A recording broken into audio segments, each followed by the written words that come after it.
भारतीय विद्यार्थ्यांसाठी हा एक नवा राजमार्ग खुला झालेला आहे.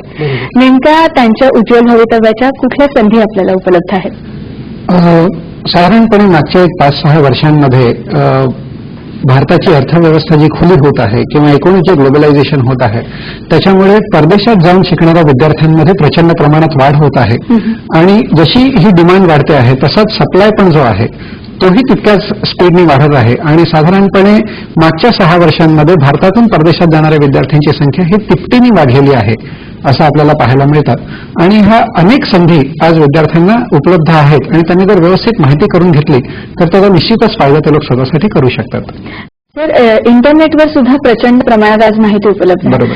पण तरी सुद्धा युनिव्हर्सिटीज इतक्या आहेत की विद्यार्थ्यांची खरंच गल्लत किंवा गोंधळ होतो. बरोबर. तर त्यांना तुम्ही कसं मार्गदर्शन कराल? ह्याचं उत्तर असं आहे की इंटरनेटवर माहिती उपलब्ध आहे पण आवश्यकता आहे ती त्या माहितीच्या पृथक्करणाची. प्रत्येक युनिव्हर्सिटीची वेबसाईट ही त्यांची युनिव्हर्सिटी कशी विद्यार्थ्यांसाठी सर्वात चांगली हेच सांगायचा प्रयत्न करेल. अशा परिस्थितीमध्ये हे माहितीचं अनालिसिस करणं आणि ते अनालिसिस विद्यार्थ्याच्या भवितव्यासाठी व्यवस्थित त्याच्यासमोर मांडणं ह्याची जी आवश्यकता आहे ती आज सगळ्यात जास्त अधिक आहे आणि हे अनालिसिस जर विद्यार्थ्यांनी कंप्लीट केलं किंवा त्यांनी कोणाची मदत घेतली तर त्यांचं नक्कीच एक उज्ज्वल भविष्यासाठी तुम्ही सांगितल्याप्रमाणे एक नवीन दालन त्यांचं उघडं होऊ शकतं. जेव्हा विद्यार्थी या युनिव्हर्सिटीजना अप्लाय करतात तेव्हा स्कॉलरशिप ही खूप महत्वाची ठरते. बरोबर. पण त्याचबरोबर त्यांची आर्थिक बाजू भक्कम असणं सुद्धा तितकंच गरजेचं असतं का? स्कॉलरशिप ही साधारणपणे विद्यापीठातले खर्च कमी करण्यासाठी म्हणून वापरली जाते कारण भारतीय करन्सी ही जगातल्या सर्वात हलक्या करन्सी पर्यंत मानली जात असल्यामुळे परदेशातल्या कुठल्याही विद्यापीठातला खर्च हा साधारण मध्यमवर्गीयांना परवडण्यासारखा नसतो आणि तो खर्च कमी व्हावा म्हणून स्कॉलरशिप ही वापरली जाते. परंतु एकदा प्रवेश मिळाला की तुम्ही जेव्हा व्हिसाला अप्लाय करता तेव्हा व्हिसा ऑफिसर हा तुम्ही एका चांगल्या आर्थिक बॅकग्राऊंडने येत आहात की नाही ते पाहण्यासाठी म्हणून तुमची आर्थिक परिस्थिती पाहतो. तर एक साधारण मध्यमवर्गीय कुटुंबियांमध्ये जर व्यवस्थित इन्कम असेल, अॅन्युअल इन्कम असेल, आई वडील रिटायर्ड नसतील किंवा थोडेसे पैसे त्यांचे जर बाजूला झालेले असतील तर साधारणपणे ही एक आर्थिक बाजू चांगली मानली जाते परदेशात जाण्यासाठी. हॅलो, हा बोला. मी भाईंदरवरून बोलतोय. आपला कार्यक्रम बघतोय. मला असं विचारायचं आहे, परदेशी काही ठिकाणी अविवाहित असल्याचा दाखला मागतात. समजा आपल्याकडे एखाद्या विद्यार्थ्याला जायचं असेल तर तो कुठून मिळवावा त्याने? अविवाहित असल्याचा दाखला. अविवाहित असल्याचा दाखला हा कधीही मागितला जात नाही. जर तुम्ही ग्रॅज्युएशन नंतर परदेशात जात असाल तर इनफॅक्ट तुम्ही विवाहित असाल असा अनेक वेळा कन्सिडर केलं जातं आणि तुमच्या मिसेसना सुद्धा किंवा जर मिसेस असतील तर तुमच्या हजबंडना सुद्धा तुम्ही तुमच्या बरोबर डिपेंडंट व्हिसावर घेऊन जाऊ शकता. त्याच्यामुळे साधारणपणे विद्यार्थी विद्यापीठ असा दाखला कधीही मागत नाहीत. समजा कधी गरज लागली तर म्हणाले तर मग तर एक अॅफिडेव्हिटच बनवायला लागेल त्याच्यासाठी. एक 50 रुपयाच्या स्टॅम्प पेपरवर अॅफिडेव्हिट बनवून ते जर नोटराईज केलं तर तो एक चांगला दाखला म्हणून मानला जाईल. तर माझा प्रश्न असा आहे की परदेशी जेव्हा आपण हे करतो शिक्षणासाठी जेव्हा अर्ज करतो तेव्हा परदेशी भाषा अवगत असणं आवश्यक आहे का, असा माझा प्रश्न आहे. परदेशात जर तुम्ही शिकायला जाणार असाल तर परदेशी भाषा म्हणजे इंग्रजी ही तुम्हाला माहिती असणं आवश्यक आहे आणि तुम्ही जगात कुठेही शिकायला गेलात तरी तुम्हाला TOEFL test of English as a foreign language किंवा IELTS म्हणजे international English language testing system ह्या दोनपैकी एक परीक्षा पास असणं हे आवश्यक आहे. इंग्रजीचं ज्ञान असणं तुम्हाला आवश्यक आहे आणि जर तुम्ही जर्मनीसारख्या देशात जात असाल तर जर्मन भाषेचं ज्ञान असणं हे चांगलं आहे परंतु आवश्यक असं नाही. पण इंग्रजीचं ज्ञान असणं मात्र अत्यंत आवश्यक आहे. मी electronics and telecommunication engineering complete केलं. मी GRE साठी GRE प्रिपरेशन करतोय सध्या. मला फॉल साठी अप्लाय करायचं आहे. तर साधारण मी कधी GRE द्यावी म्हणजे मला ते सोयीस्कर पडेल की मला तेवढी ड्युरेशन मिळेल की मी युनिव्हर्सिटीजला अप्लाय करू शकेल? बरोबर.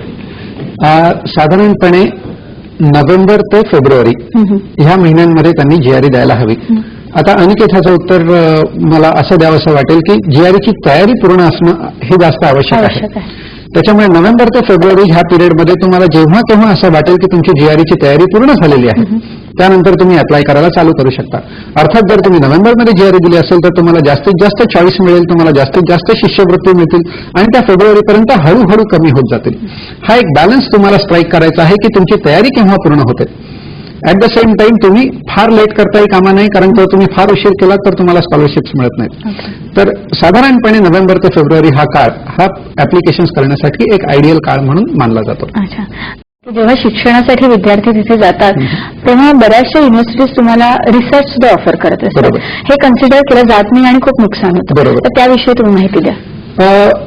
मी ह्याच्या अगोदरच्या प्रश्नामध्ये मी सांगितलं की जास्तीत जास्त विद्यार्थी हे अमेरिकेची निवड करतात. त्याचं एक महत्वाचं कारण असं आहे की त्या देशातली विद्यापीठं ही शिक्षणाव्यतिरिक्त रिसर्चचं काम खूप मोठ्या प्रमाणात करतात आणि ही संस्कृती अमेरिकेमध्ये पहिल्यापासून आहे आणि ती केवळ अमेरिकेतच आहे. इतर जगातले विद्यापीठं ही फक्त शिकवण्याचं काम करतात, रिसर्चचं काम करत नाहीत. अमेरिकन युनिव्हर्सिटीजमध्ये रिसर्च होत असल्यामुळे ह्या रिसर्चवर काम करण्यासाठी म्हणून त्यांना असिस्टंट्स लागत असतात आणि मग ह्या विद्यार्थ्यांना म्हणतात की तुम्ही पाहिजे तर फी देऊ नका, पण ह्या रिसर्च प्रोजेक्टवर असिस्टंट म्हणून काम करा आणि शिवाय तुमचं शिक्षण पूर्ण करा. आता भारतीय विद्यार्थ्यांसाठी पहा हे किती चांगलं आहे. एका बाजूने तुम्हाला कार्यानुभव मिळतो, रिसर्चवर काम करायला मिळतं आणि त्या मोबदल्यात तुमची फी माफ केली जाते, त्याच्यामुळे तुमचे खर्च कमी होतात. तर हा एक अतिशय आयडियल हा उच्च शिक्षणाचा पर्याय आहे असं मी मानतो. मी चार्टर्ड अकाउंटंट आहे. मी चार्टर्ड अकाउंटंट आहे आणि मला सीपीए करायला अमेरिकेला जायचंय. तर त्यासाठी असे युनिव्हर्सिटीज अशा अवेलेबल नसतात, पण तरीही जी फॉलची जी स्कॉलरशिप आहे त्यासाठी मला अप्लाय करायचंय आणि त्यासाठी सीपीए करण्यासाठी विजाच्या वेळेला आम्हाला सांगण्यात आलेलं की सीपीए करायला जातोय म्हणून सांगू नका, टुरिस्ट विजावर जातोय म्हणून सांगा, कारण त्यांना अशी हे असते की अभिजित कदाचित परत येणार नाहीत जे गेलेले आहेत. बरोबर. अभिषेक, हा जो प्रश्न तुम्ही विचारलेला आहे तो अतिशय चांगला प्रश्न आहे आणि अनेक प्रेक्षकांना ह्याचा फायदा होईल असं मला वाटतं. मी स्वतः चार्टर्ड अकाउंटंट आहे आणि अनेक चार्टर्ड अकाउंटंट्सना अमेरिकेत जाऊन सीपीए करायची प्रबळ इच्छा असते आणि त्याच्यासाठी ते लोक साधारणपणे 70-80-90 हजार रुपये खर्चही करतात. पण असं लक्षात घ्या की त्याच्यानंतर तुम्हाला सीपीए करण्यासाठी अमेरिकेला जेव्हा तुम्ही जाता तेव्हा ती 4 दिवसांची परीक्षा असते. तुम्ही स्टुडंट विजावर जाऊ शकत नाही, तुम्हाला टुरिस्ट विजा अप्लाय करायला लागतो. टुरिस्ट विजाचा वेटिंग पिरियड 3 महिने आहे आणि 100 95 टुरिस्ट विजा हे रिजेक्ट होतात. त्याच्यामुळे अगदी शेवटच्या स्टेजला त्यांना कळतं की सीपीए करायला नको होतं, अशी परिस्थिती येते. त्याच्यामुळे सीपीए करायला जाणाऱ्या विद्यार्थ्यांनी हे अत्यंत निक्षून मला असं सांगावं असं वाटतं की त्यांनी हे लक्षात ठेवावं की शेवटच्या क्षणी त्यांचा टुरिस्ट विजा नाकारला जाऊ शकतो आणि त्यांच्या संपूर्ण मेहनतीवर पाणी फेरलं जाऊ शकतं. तरीही ज्यांना सीपीए करायचं आहे त्यांनी एमबीए फायनान्ससाठी म्हणून अप्लाय करावं, 2 वर्षासाठी अमेरिकेला जावं, त्यातल्या 4 दिवसांमध्ये सीपीएची परीक्षा द्यावी, 2 वर्षात एमबीए फायनान्स करावं, 2-3 वर्षात तिथे काम करावं आणि एमबीए फायनान्स आणि सीपीए ह्या दोन्ही डिग्री घेऊन परत यावं. मग हे काम व्यवस्थित होऊ शकतं. मी मिसिसिपी स्टेट युनिव्हर्सिटी याला अप्लाय केलेलं होतं मागच्या 2 फॉल्स पासून, बट समाव मला रिजेक्शन आलंय. पहिल्यांदा मला माझी ऍप्लिकेशन ऍक्सेप्ट झालेली होती पण मला स्कॉलरशिप ऑफर झाली नव्हती आणि या फॉल करता माझी ऍप्लिकेशनच रिजेक्ट झाली आहे. तर माझी परदेशी शिकायला जायची एमएस करण्याकरता इच्छा आहे. तर माझी पुढची पावलं काय असावीत, पुढच्या स्टेप्स मी काय घ्याव्यात यात मार्गदर्शन मिळालं तर मी. अल्पेश, तुम्ही एकटेच ह्या अनुभवातून गेलेले नाही आहात. अनेक विद्यार्थ्यांना ह्या अनुभवाला सामोरं जावं लागतं. त्याचं महत्वाचं कारण म्हणजे अपुरी माहिती आणि एक ज्याला स्ट्रॅटेजी आपण म्हणतो त्या स्ट्रॅटेजीचा अभाव असणं. मिसिसिपी स्टेट युनिव्हर्सिटी एका युनिव्हर्सिटीला अप्लाय करून कधीही चालत नाही.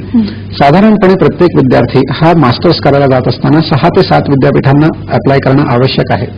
तुमच्या क्रेडेन्शियल्स प्रमाणे काही अतिशय चांगली विद्यापीठं म्हणजे जिथे तुम्हाला ऍडमिशन मिळायचे चान्सेस कमी आहेत पण प्रयत्न करायला हरकत नाही अशी 2-3 एक विद्यापीठं जिथे तुम्हाला ऍडमिशन मिळायचे चान्सेस खूप जास्त आहेत आणि शेवटची 1-2 विद्यापीठं ही जवळपास निश्चित तुमची ऍडमिशन मिळणार आहे. अशा विद्यापीठांची सिलेक्शन करून त्यांना तुम्ही अप्लाय करणं ही स्ट्रॅटेजी केव्हाही चांगली आहे. एकाच युनिव्हर्सिटीला अप्लाय करून 6-6 महिने वाट पाहणं हे निश्चितच तुमच्या करिअरच्या दृष्टीने चांगलं नाही. माझा प्रश्न असा आहे की माझा मुलगा आता PE2 परीक्षा पास झाला आहे आणि त्याला सीएची आर्टिकलशिप करतो आहे. त्याला परदेशी जायची इच्छा आहे. तर साधारण कुठल्या युनिव्हर्सिटीजला अप्लाय करावा लागतो, त्याचा साधारण कुठला काळ असतो आणि इथून जाण्यासाठी काय काय तयारी करावी लागते? तुमच्या मुलाला PE2च्या परीक्षेनंतर सीए फायनल त्यांनी कंप्लीट करावं अशी माझी स्वतःची इच्छा आहे, कारण हे क्वालिफिकेशन कंप्लीट करणं आवश्यक आहे आणि त्याशिवाय त्यांनी जीमॅट आणि टोफल ह्या 2 परीक्षा देऊन तो फायनान्समध्ये MBA करण्यासाठी म्हणून परदेशात जाऊ शकतो. जुलै ऑगस्टमध्ये फॉल सेमिस्टर असते आणि जानेवारीमध्ये स्प्रिंग सेमिस्टर असते. ह्या कुठल्याही सेमिस्टरला तो जाऊ शकतो आणि साधारणपणे 9 ते 12 महिने अगोदरपासून ह्याची तयारी चालू होते. आणि त्यांनी विचारलं कुठल्या युनिव्हर्सिटीज चांगल्या आहेत? कुठल्या युनिव्हर्सिटीज चांगल्या आहेत ह्याचं उत्तर हे प्रत्येक विद्यार्थ्याची बॅकग्राऊंड पाहिल्यानंतरच देता येऊ शकतं. कारण साधारणपणे 3,500 युनिव्हर्सिटीज अमेरिकेमध्येच फक्त आहेत. प्रत्येक विद्यार्थ्याचं बॅकग्राऊंड पाहिल्यानंतरच त्याच्या युनिव्हर्सिटीज कुठल्या आहेत ते सांगणं जास्त सोयीस्कर आहे. तुम्ही आज अभ्यासा व्यतिरिक्त इतर गुणांचा प्रवेश प्रक्रियेमध्ये जे काही सहभाग असतो तो इतर गुण म्हणजे एक्स्ट्रा करिक्युलम ज्या ऍक्टिव्हिटीज असतील त्या कोणत्या असाव्यात मुलांच्या अंगी, तर त्या मला कळतील का? बरोबर. राधा, अतिशय चांगला प्रश्न तुम्ही विचारलेला आहे. साधारणपणे भारतीय विद्यार्थ्यांची अशी मानसिकता असते की परीक्षेमध्ये पास होणं आणि चांगले मार्क मिळवणं हेच फक्त ऍडमिशनसाठी जास्त चांगलं असतं, पण तसं मुळीच नाही. परदेशातल्या विद्यापीठांमध्ये तुमच्या एक्स्ट्रा करिक्युलर ऍक्टिव्हिटीजना फार जास्त महत्त्व दिलं जातं. आणि नाशिकचाच एक विद्यार्थी हा अतिशय चांगला तबला प्लेअर होता आणि एका अमेरिकन विद्यापीठाने त्याला 75% शिष्यवृत्ती त्याच्या तबल्याच्या स्किल्समुळे दिली. तो गेला मेकॅनिकल इंजिनिअरिंग करण्यासाठी, पण तो तबला अतिशय चांगला वाजवत असल्यामुळे त्याला ती शिष्यवृत्ती मिळाली. कोणत्याही प्रकारचा एक्स्ट्रा करिक्युलर किंवा को करिक्युलर ऍक्टिव्हिटी जर तुम्ही करत असाल आणि ती जर चांगल्या लेवलला करत असाल, district level, national level, state level, university level, तर ह्या ऍक्टिव्हिटीजचा तुमच्या प्रवेश प्रक्रियेमध्ये तुम्हाला खूप जास्त फायदा होतो असं आहे. काही कारण कळल्याने पण रिजेक्ट झालं असं बऱ्याचदा होतं. तर आपण आपला बायोडेटा कशा पद्धतीने तयार करावा की आपल्याला पॉझिटिव्ह रिस्पॉन्स मिळेल? सध्या हा जी कार्यक्रमाच्या सुरुवातीला पण मी सांगितलं की ज्या हिशोबाने विद्यार्थ्यांची संख्या तिपटीने वाढलेली आहे आणि साधारणपणे हे ऍक्टिव्हिटीज अशी होत आहे की यामध्ये तुमचा रिसर्च असणं आणि त्या अवेलेबल माहितीचं अनालिसिस असणं हे अत्यंत आवश्यक झालेलं आहे. एक चांगला प्रोफेशनल गायडन्स त्याच्यासाठी घेणं हे विद्यार्थ्याच्या भवितव्यासाठी खूप आवश्यक झालेलं आहे. अनेक लोक ह्या प्रोफेशनमध्ये आहेत की जे तुम्हाला एज्युकेशनल गायडन्स देतात. काही चांगले आहेत, काही वाईट आहेत, पण तुम्हीही सुशिक्षित असता, तुम्ही त्यांना जाऊन भेटणं आवश्यक आहे. प्रत्येकाचा साधारणपणे कॉन्फिडन्स लेवल किती आहे ते पाहिल्यानंतर तुम्ही त्यांचं सिलेक्शन करू शकता, परंतु एक प्रोफेशनल हेल्प घेणं हे मात्र अत्यंत आवश्यक आहे. हा बोला. तर तुमच्यासाठी प्रश्न असा आहे की मी बी इलेक्ट्रॉनिक्स अँड टेलिकम्युनिकेशन आहे मुंबई युनिव्हर्सिटीमधून. मला सेकंड क्लास होता फायनल इयरला. तर MBA करायला कुठचा देश चांगला असेल माझ्यासाठी, कारण मी निवड केली ऑस्ट्रेलियाची आणि मला ऑस्ट्रेलियाच्या 3 युनिव्हर्सिटीज मधून ऑफर लेटर्स आहेत, कंडिशनल ऑफर लेटर्स. आणि मला असं कळलंय की व्हिसासाठी अप्लाय करताना आपल्याला मिनिमम लिक्विड असेट्स किती दाखवावे लागतात. हा माझ्याकडे तुमचा प्रश्न आहे. म्हणजे 10 लाख वगैरे असे दाखवावे लागतात आणि किती महिने आधी दाखवावे लागतात ते? परीक्षित, मी पुन्हा एकदा सांगेन की ऑस्ट्रेलियामध्ये MBA करायच्या पूर्वी तुम्ही जास्तीत जास्त माहिती एकत्र करावी, जास्तीत जास्त माहिती गोळा करावी. अनेक ऑस्ट्रेलियातून MBA करून आलेले विद्यार्थी त्यांना MBA केल्यानंतर परत यावं लागलेलं आहे आणि इथे आल्यानंतर त्यांना मनासारखे जॉब्स इथेही मिळालेले नाही आहेत. ऑस्ट्रेलियाची जी पॉलिसी आहे ती फार क्लिअर आहे की त्यांच्याकडे ज्या स्किल्सचं शॉर्टेज आहे त्या स्किल्समध्ये तुम्ही शिक्षण केलं असेल तर ते तुम्हाला सेटल होऊ देतात, वरनं तुम्हाला परत पाठवलं जातं. तर ऑस्ट्रेलियामध्ये MBA करण्यापूर्वी तुम्ही ह्या गोष्टीची आवश्यक काळजी घ्या. 2 वर्षाचे तुमचे जे खर्च आहेत साधारणपणे त्या खर्चाची लिक्विडिटी तुम्हाला दाखवणं. साधारणपणे 15 ते 16,000 ऑस्ट्रेलियन डॉलर एका वर्षाचा खर्च, तर 30,000 ऑस्ट्रेलियन डॉलर म्हणजे साधारणपणे 12 ते 15 लाख रुपयाची लिक्विडिटी तुम्हाला दाखवणं हे आवश्यक आहे. माझा मुलगा 3 युनिव्हर्सिटीतनं वेस्ट स्टेट साऊथ याच्यातनं त्याला I-20 आला होता MS करण्यासाठी. मध्यंतरीच्या काळात त्याला तो ड्रायव्हिंग करत असताना ऍक्सिडेंट झाला असल्यामुळे त्याच्या अगेन्स्ट क्रिमिनल FIR त्याच्या अगेन्स्ट सेट झाली. ती केस आता 3-4 वर्षांनी येईल असं म्हण. तोपर्यंत जे क्रिमिनल रेकॉर्ड असतो का म्हणून I-20 मध्ये त्यांनी जो प्रश्न विचारला होता तर त्याच्यामध्ये यस उत्तर देऊन त्यांनी व्यवस्थित माहिती सांगून त्यांनी म्हणजे व्हिसा ऍप्लिकेशनसाठी जावं का त्यांनी त्याच्यामध्ये त्या केसच्या बद्दल काय कशा पद्धतीने त्यांनी निर्णय घ्यावा त्याचा मी जास्तीत जास्त लवकरात लवकर उत्तर द्यायचा प्रयत्न करतो. कुलकर्णी साहेब, माझं शिक्षण मराठीतनं झालेलं आहे त्याच्यामुळे माझं मराठी इतकं चांगलं आहे.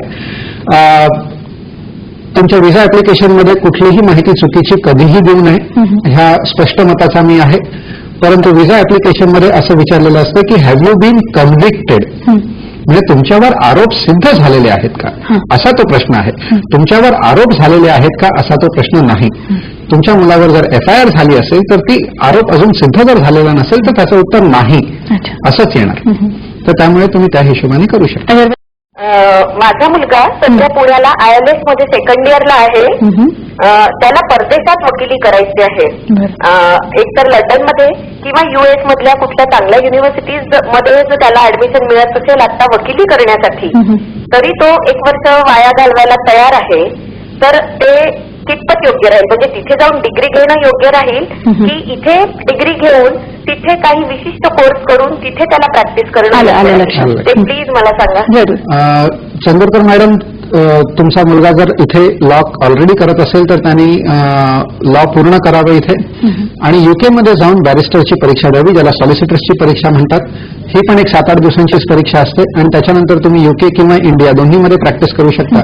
आणि जास्तीत जास्त लिगल फर्म्स आता इंडियामध्ये येत असल्यामुळे त्यांनी UK मध्ये सॉलिसिटर करून जर इंडियामध्ये प्रॅक्टिस केली तर ते खूप त्याच्या करिअरसाठी चांगलं होईल. अमेरिकन लॉ सिस्टीम आणि इंडिया आणि UKची लॉ सिस्टीम ह्याच्यामध्ये फार मोठं अंतर असल्यामुळे भारतीय लिगल विद्यार्थ्यांना मी शक्यतो अमेरिकेला जायला सांगत नाही. मगाशी तुम्ही प्रोफेशनल गायडन्स विषयी बोललात, पण जे विद्यार्थी गावात आहेत किंवा ग्रामीण भागात राहतात जे प्रोफेशनल गायडन्ससाठी जाऊ शकत नाही त्यांना आपण कशा पद्धतीने मदत करू शकतो?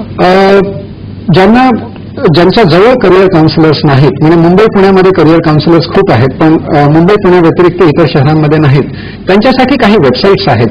www.gre1600.com नावाची जी वेबसाईट आहे त्याच्यावर एक पॅनल ऑफ एक्सपर्ट्स आहेत, त्यांच्यापैकी मीही एक आहे. त्या वेबसाईटचं काम हे अतिशय चांगलं आहे आतापर्यंत.